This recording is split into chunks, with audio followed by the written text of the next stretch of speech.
Welcome to the Cyber Rants podcast, where we're all about sharing the forbidden secrets and slightly embellished truths about corporate cybersecurity programs.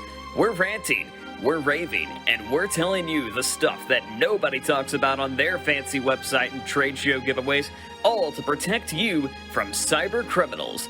And now, here's your hosts, Mike Rotondo, Zach Fuller, and Lauro Chavez. Hello, and welcome to the Cyber Rants podcast, episode 50-something. This is your co-host, Zach Fuller, joined by Mike Rotondo and Lauro Chavez. And today we are talking about the who's who of cybersecurity. But before we do, Mike, why don't you kick us off with the news? Hey, good morning. I only have a few headlines today. It was kind of a odd news week. But starting out with something critical, a Danish windmill manufacturer hit with ransomware. Vestas, a wind turbine manufacturer located in Denmark, confirmed that its company network was hit with a ransomware attack on 19 November. Several computer systems were affected by the attack, and the company stated the data was lost to the attackers. Oh man, I just had 5 Danish windmills on order through Amazon. I was waiting on them. I thought it was weird that they were delayed. Yeah. Well, I actually found them laying in a ravine in Alabama somewhere, so I think we just need to go pick them up. Is that what it is? Okay, good plan. Good plan. 'Tis the season for phishing emails. Beware, the holiday season is a favorite time of the year for cyber criminals who never seem to run out of ideas for their email phishing schemes. Those crafty criminals that still result in hordes of victims that fall prey to them. Promises of amazing deals for hard-to-find goodies, especially during a time of supply chain issues, is one ploy. Another is BEC, or business email compromise scheme. One of the ones that I've seen, I've gotten this one 5 or 6 times, is a Geek Squad notifying me of my my upcoming support contract. So be careful with what you click on out there. If you didn't order it, don't click on it. Don't do it out of curiosity. Just delete it and move on. Yeah, and actually even Santa Claus this year is getting used, because I almost fell for the Santa Claus just wants to verify your wish list that you made this year. And so I almost clicked on Santa Claus's list that he had for me. And then I was like, wow. Santa Claus, you sneaky guy. I should have forwarded it to you guys, but the other day I actually got an African Prince phishing email. I think they're coming back around. It might be long Really? enough. They've been gone long enough that people have forgotten, and they're about back the old African they, Prince. Yeah, I might be back in style, but at least I have over 100 million coming to my bank account now. So, that's pretty nice. Pretty nice Christmas present for me. So I just gotta wait a couple weeks here. It'll be good. Yeah, you can almost buy one of those Danish turbines now. That's my plan. It takes a school district to scan children's devices, which my own commentary on this is a disgusting invasion of privacy. A school district in East Texas will start scanning digital devices used by its students to find out what they have been saying to and about one another. Longview Independent School District has partnered with technology and web hosting company Gaggle to scour district-issued devices and student emails for a particular set of keywords with Gaggle software. They're looking for bullying or whatever. It's just getting ridiculous. Behind the man-in-the-middle attacks for connected cars, real-life interception of network traffic between connected car and back-end platforms. Man-in-the-middle attacks are one of the most dangerous threats to connected vehicles because it allows you to intercept communications between the car and back-end platforms, record and modify the network traffic, extract conventional credentials, and install malicious updates. As the automotive sector continues to integrate connected technologies in their vehicles, to offer customers higher performance and advanced experiences, the risk of cyber attacks against cars increases, making automotive cybersecurity vital. Put a firewall around your car. Yeah, I wrapped it in cellophane and foil, so but the Wi-Fi pineapple still works for some reason. Maybe that's because it's inside the cab with me. I don't probably should have not done. That's the news, Laura. What do you got? That was a short week. Awesome. Let me see if I've got an equally as short exploit presentation today, so I think I can see your news articles and reduce you another like 4. So I've got one exploit to talk about this week. There's a whole, let me just tell you, there's a slew, right? Is that still a good word, a slew, or should I say a plethora? There's a plethora. You like slew? I like slew. It has multiple meanings, but it very much describes, I think, where you're headed.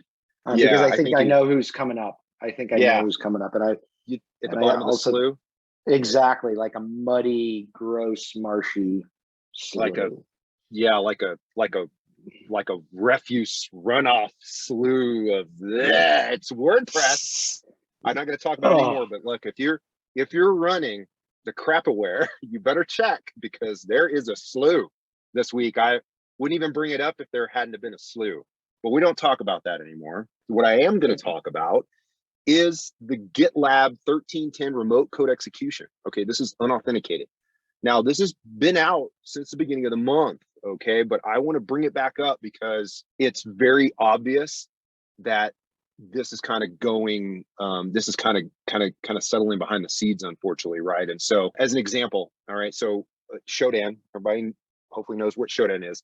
I did a search dork on Shodan for GitLab and server Nginx, and I got 55,383 results for systems using the vulnerable version of GitLab on Nginx. So it's rampant. And I mean, I don't know if I can use slew here, but there's a, it's not as slewy as the other, but this is bad. So if you're leveraging GitLab, please check that you're off of 1310 and that you're on the version that isn't compromisable anymore, because obviously there are still a lot of devices around the world.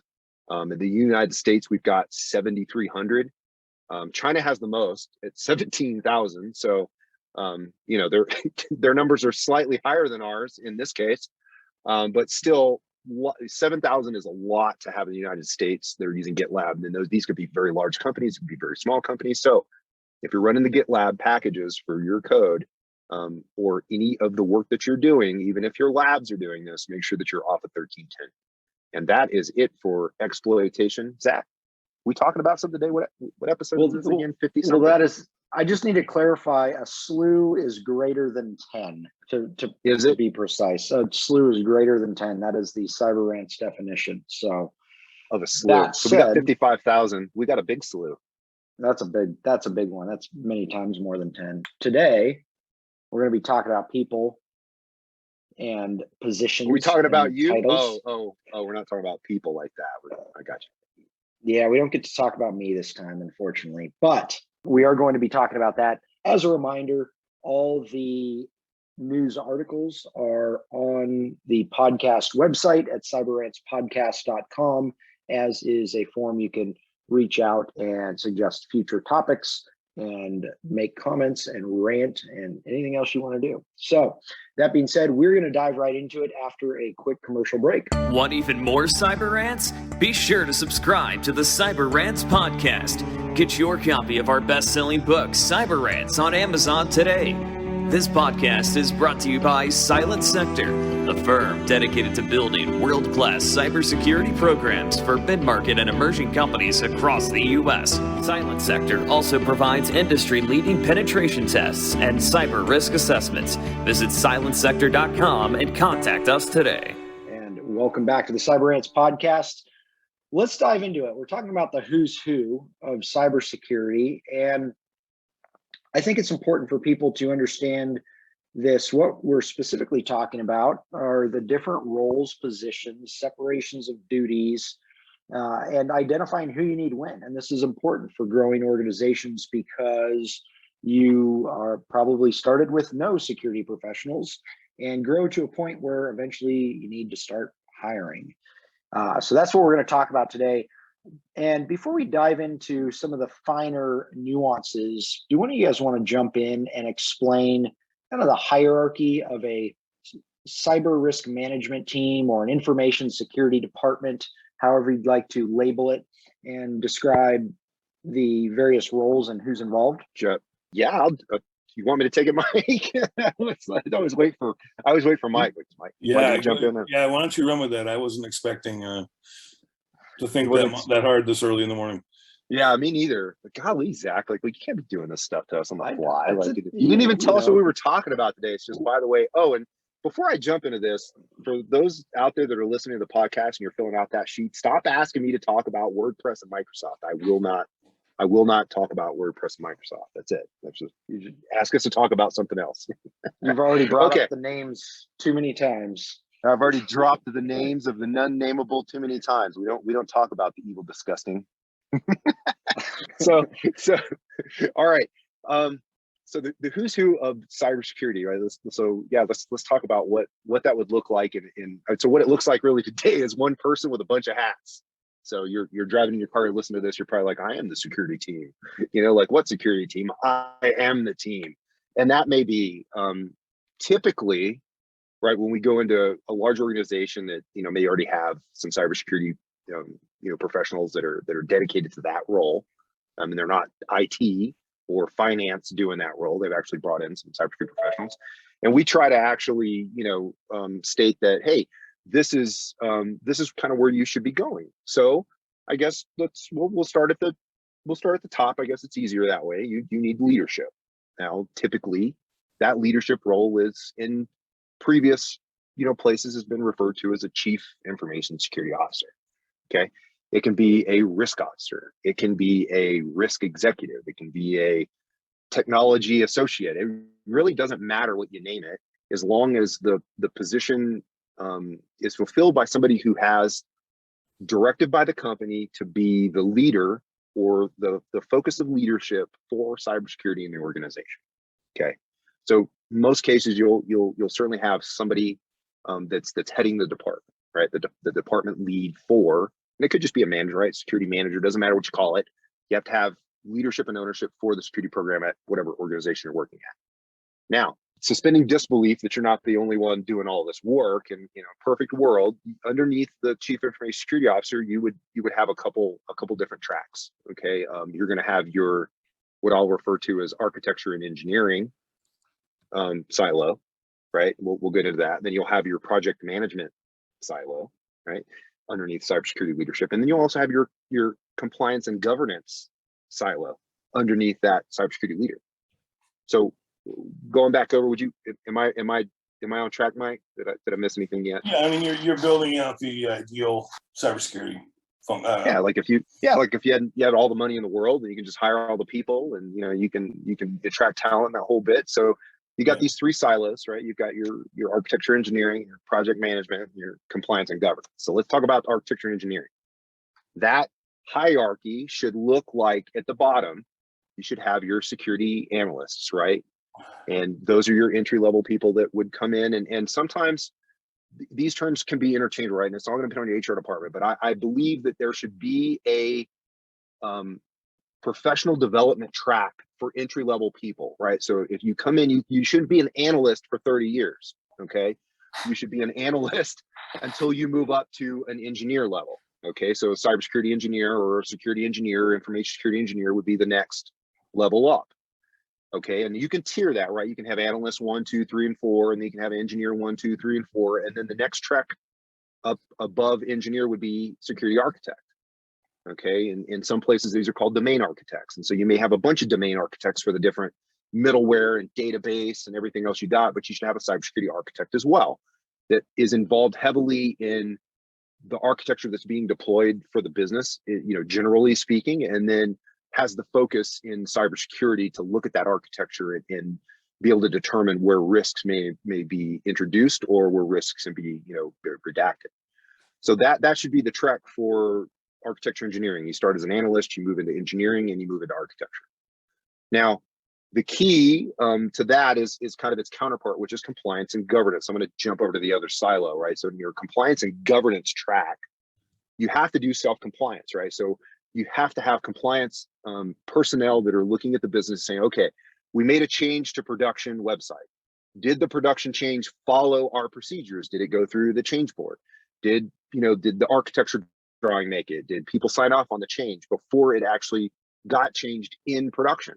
So they're also going to conduct your PCI compliance and spot check you for ISO or for SOC 2 or for any other governance, HIPAA, everything you've got going on. Your compliance governance team should be facilitating the internal checks and balances for compliance and governance, okay? Making sure that you are doing what you say you do, that you didn't just develop a policy that says we do, we do mobile inspection of all mobile devices anytime it connects to the network. Well, compliance is here to validate that when they connect a mobile device, that your network access control is checking that device. Okay, they're validating that you do what you say you do, which makes audit time so much more pleasant. So these are very necessary individuals and a necessary team to have underneath that cybersecurity umbrella, right underneath the leader. Now, these individuals, in some cases, may not be technical, and that's okay. In some cases, they are. I generally believe, and Mike may also, I'm not speaking for you, sir, but you may agree that sometimes, in most cases, engineers will make better compliance governance individuals than just coming in having no engineering experience or IT build experience and just studying the fundamentals of what the framework is in NIST 853 as an example. I think having engineering background for any of those type of compliance functionalities, as well as auditing or any of that nature, should be a requirement. Thank you. In order to understand, it'll allow you to, it'll make for a better functioning environment. And not everybody wants to go from engineering into compliance, but certainly it is a career path. Yeah, and it's favored. Yeah, I didn't want to jump in there and say that you do get a lot of benefits if you can cross-track people from engineering, architecture over into compliance governance, because otherwise you may have a compliance governance individual, non-technical, that may draw a red line on a control state, and then it's going to be your architecture and engineers from cybersecurity that are going to come and correct that person. So if you can float part-time people or even rotate positions from the engineering architecture track over to compliance governance, you're certainly going to be a lot better off than if you bring just some book smart, people they've taken the PCIP or the ISA and they're super well versed in PCI. They can quote, compliance requirement 12.1 states this. Doesn't mean that they necessarily can translate that into the technical control that may be required. Now, I know 12 is policy related, so let's not draw conclusions on there, but a requirement, as an example for ports and protocols, those sorts of things, right?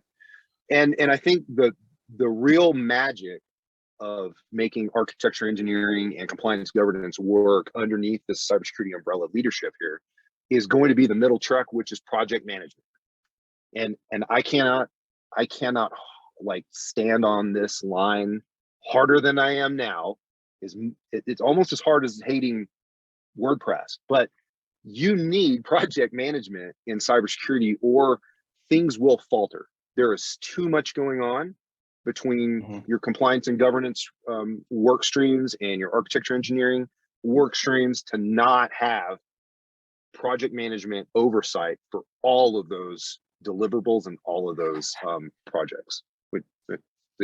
So I'm not going to say that they're more important than your analyst or your architect or your governance and compliance individual, but they are the ringleaders of said circus.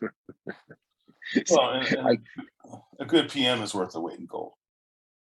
Oh my gosh. Yeah. It's like I trade you three governance. I'll trade you 2 governance compliance humans and 1 engineer human for 1 project manager. Yeah. They're literally they are a very, very important role. And it's hard to quantify that value until you actually have a good project manager working and you can see the efficiency that is brought to the work streams is just eye-opening.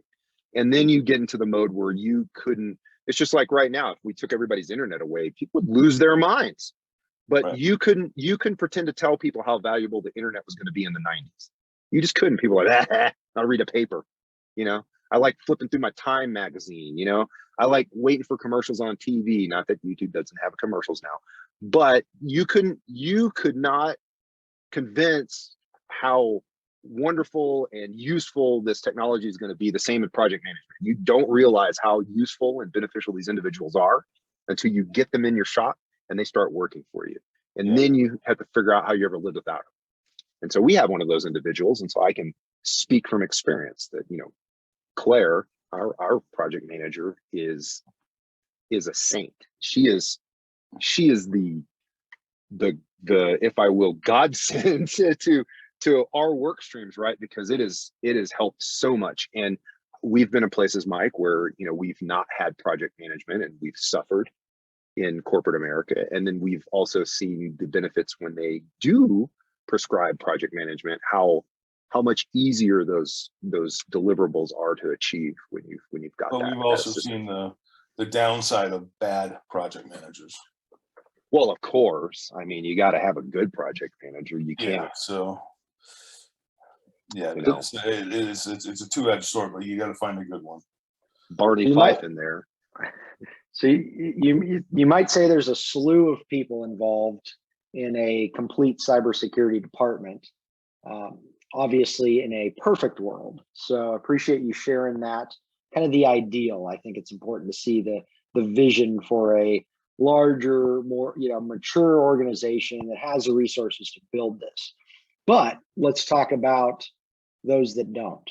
They'll get there. They'll get there someday, right? But those that are working now, a lot of organizations, of course, start with outsourced services, right? Third-party services. That's why we exist, for example, as a company.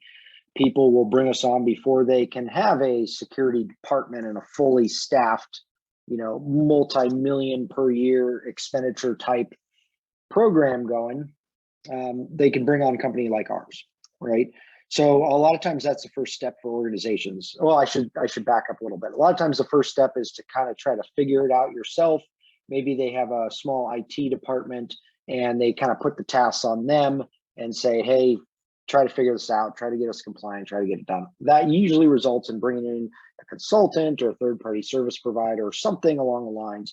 And then let's suppose, for instance, the organization starts to grow. So we go in, we build a formalized security program, formal cyber risk management program. Now they're at the point where they can bring somebody internal. Who should they look for as kind of their first hire for their internal cybersecurity team? Even if it's a team of one, a one-man wolf pack or one-woman wolf pack, what does that look like? Pack, the single human wolf pack. I'm going to go with engineer. I'm going to go with the security engineer. What do you think, Mike? I think it depends on what their compliance requirements are. So I think if you have, say, your HIPAA requirements, or you have something of that nature, you're going to need someone with a compliance background. I think you need the engineering, but I think you need someone with a compliance background as well. Again, it's subjective.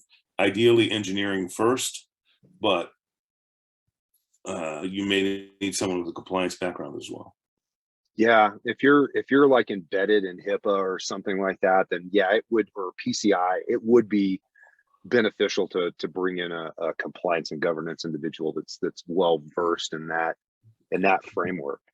What I see a lot of is typically they've so what we recommend typically, because you made a good point, Zach. These are these departments will cost you millions of dollars in salaries alone, not to mention benefits, right? Because your average chief information security officer is going to make a couple $100,000 a year.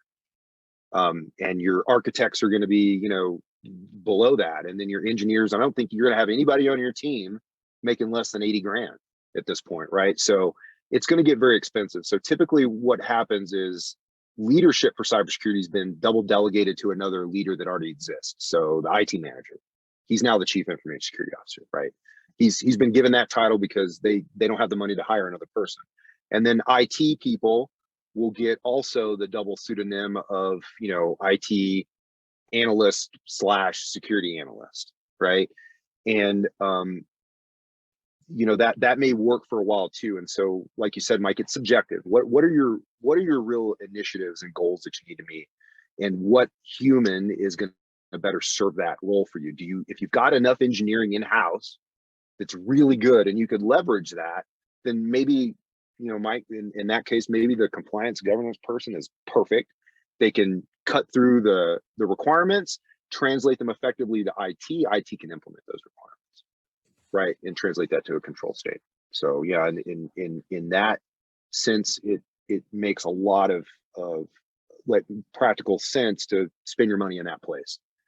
if you are already a leader that's been reading up on this stuff and you got your ISA and all this, from PCI as an example, and you kind of got the dual leadership role, then maybe an engineer is a good idea to bring somebody in. What I see though as a problem is that you'll have IT. You'll have somebody. Okay, I'll use an example from a real world instance here. Okay, IT company, they have help desk analyst. Okay, the help desk analyst individual is actually acting in the capacity of help desk engineer architect. They're doing the deployments, they're managing the tools, they're managing the compliance frameworks, and you're still calling them a help desk support specialist. I have a problem with that. And so while I would never impact the practice of overpaying people in the business and all this, but you certainly need to reward your humans monetarily if they're doing above and beyond. And you certainly need to at least give them the title, because I can guarantee you in the world today, cybersecurity engineer, you're going to get a lot more job opportunities than help desk support specialist, if that was your previous title. If I hand you a resume and it says help desk support specialist versus cybersecurity engineer, there's just a lot of bots that are going to scrape your resume a lot faster than the help desk support specialist title will. And it's not fair to your humans to put them in a very small box, a very, I'll say, non-maneuverable position, right? To kind of keep them in this kind of a low kind of segment on your IT food chain, and then expect them to do a whole lot of stuff. And I think that's rampant out there, right? We've served lots of organizations that are the one man band, the one woman band, right? They're one human facilitating the functions of the whole 13-person department. Right. Yeah. Go ahead. I was going to say, I have a theory on that, and maybe it's a conspiracy theory, but I wonder if companies do that so that their people don't get poached by others having this better title, right? The title that's more applicable to their role. Well, there's certainly some human hoarding going on, right, with companies. They don't want to, there's a big move of resignation happening today. And it's not due, it's in my opinion, it's due to bad leadership. Yeah. Okay. So if you lose your humans, it's because of bad leadership. If you give that human the working environment they're looking for, they have problems to solve. Every organization is going to have problems to solve. Let that individual solve those problems and pay them accordingly. Let them do the things that are fun to them, and be that good leadership, be that enabler to help that individual solve the problems for you. If you put them in a box and you try to, kind of hoard over them and I'll call it like work satisfaction suffocation, if I may, right? Where they can't do the projects they do, or they come to you with problems and you consistently bat that away, and that's not important this year.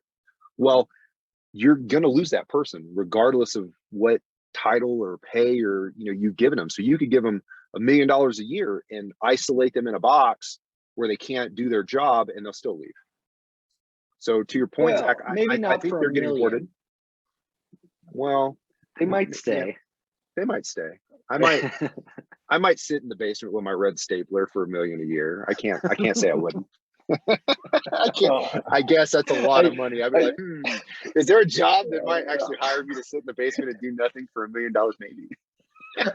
I do. Very valid point, though. But yeah, everybody has their price.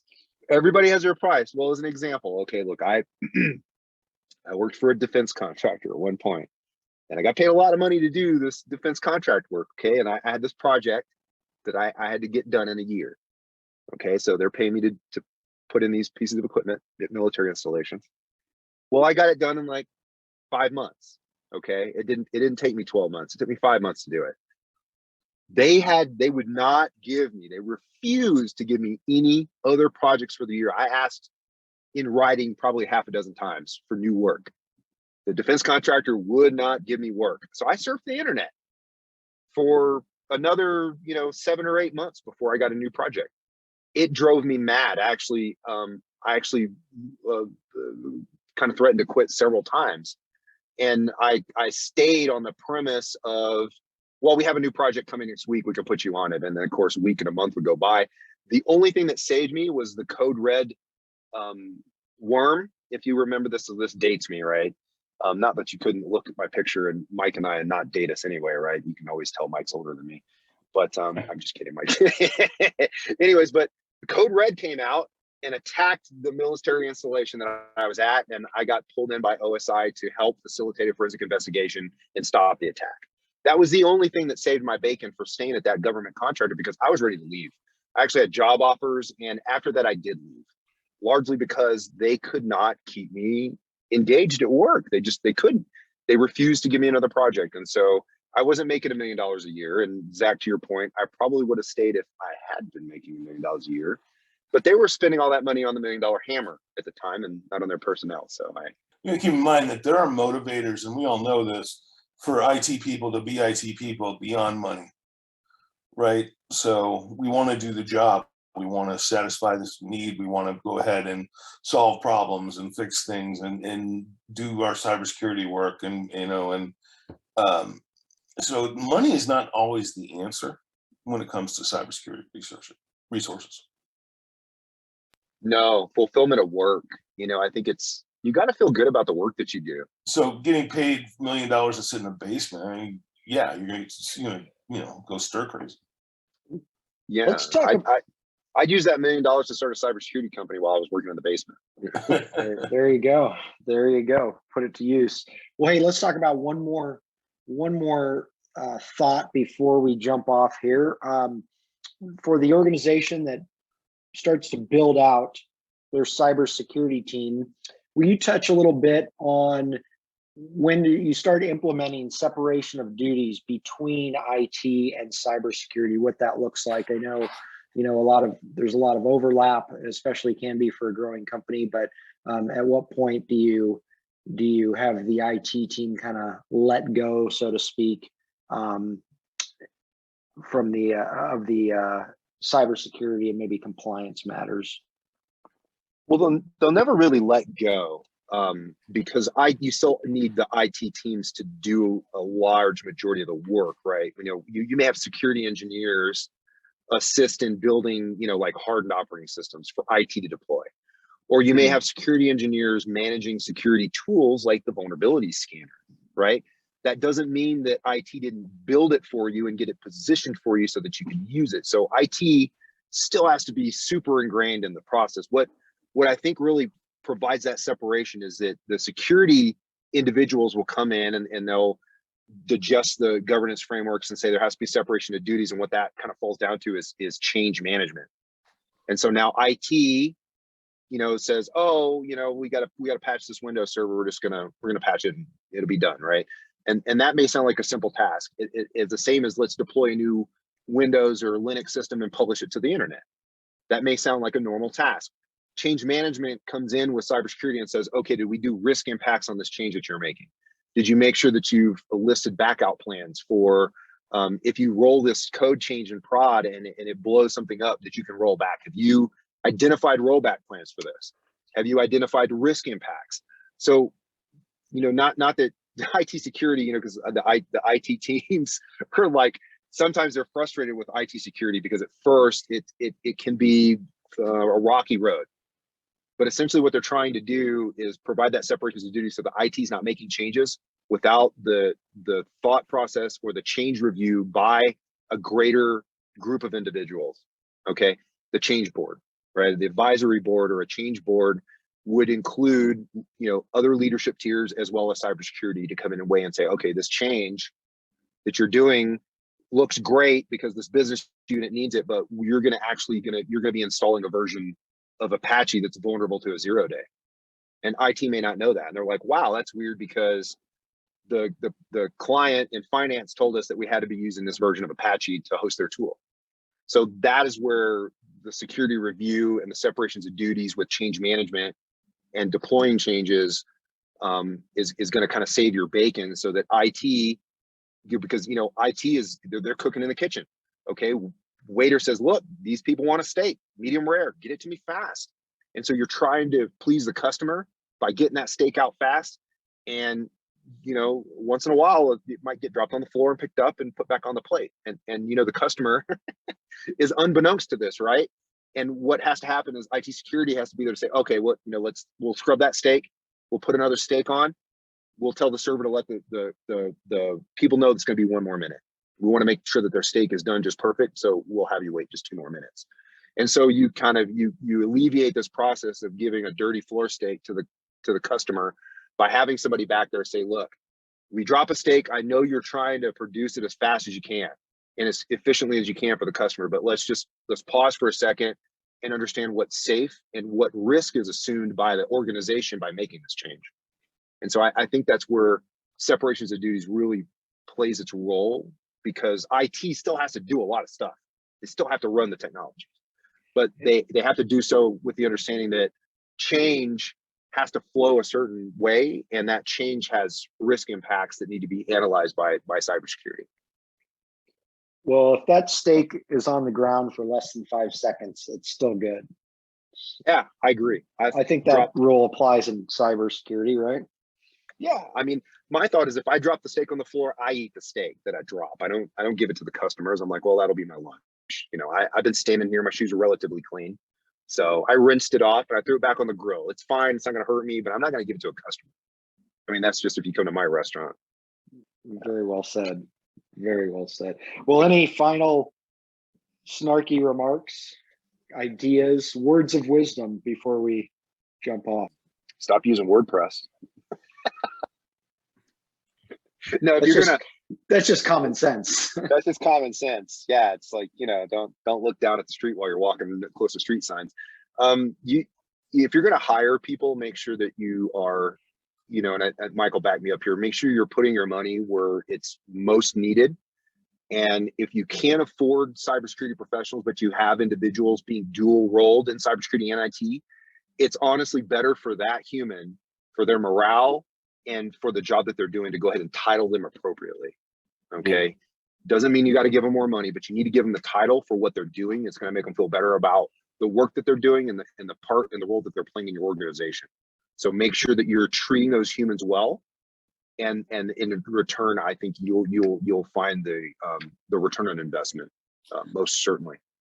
Yeah. And if you're worried about, giving them a title and then they're going to leave because they've got the nicer title, create a career progression thing for them. Give them training. Ensure that they don't want to leave. Create a good environment. Be a good leader. I mean, it's as simple as that. These, think about it this way: if you're an IT manager or cybersecurity leader, and you've got individuals, and you're listen to this podcast, I want you to, you're sitting in your car.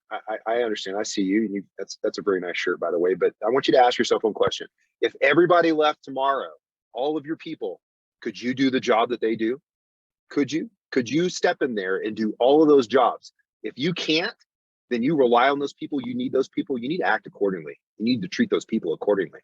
Because if you can't just waltz in there and do all the jobs because you've angered individuals and they've left because you've created a bad environment. Now, I'm not saying you created a bad environment. No, the light screen, go ahead and go. But I'm just saying that if you can't step into those roles and do all of that yourself, treat your people nicely and kindly and be a good leader. Yeah. Absolutely. The golden rule. Well, thank you everybody for joining us today. I hope you enjoyed the podcast. Please subscribe, check out the book on Amazon. And again, reach out with any questions you have, topics for future discussion, all that good stuff at cyberrantspodcast.com, and have a wonderful day. Pick up your copy of the Cyber Rants book on Amazon today. And if you're looking to take your cybersecurity program to the next level, visit us online at www.silentsector.com. Join us next time for another edition of the Cyber Rants podcast.